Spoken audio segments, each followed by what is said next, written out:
all of the hostages aren't returned by Saturday at 12 o'clock, I think it's an appropriate time. আগামী শনিবারের মধ্যে গাজায় স্বাধীনতাকামী সশস্ত্র গোষ্ঠী হামাসের কাছে থাকা সব জিম্মিদের মুক্তি চেয়েছেন মার্কিন প্রেসিডেন্ট ডোনাল্ড ট্রাম্প।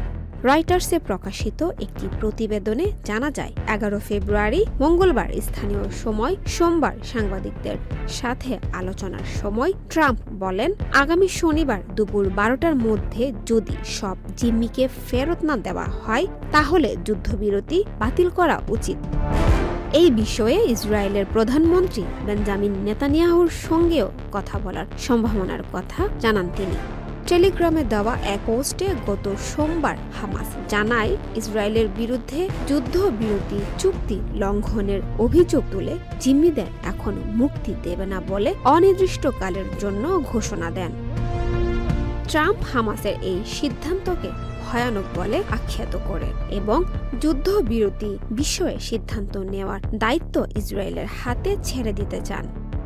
তবে গাজা দখল নিয়ে মিশর ও জর্ডান বিরোধিতা করলে তাদের সহায়তা বন্ধ করে দেওয়ার হুমকিও দেন মার্কিন প্রেসিডেন্ট।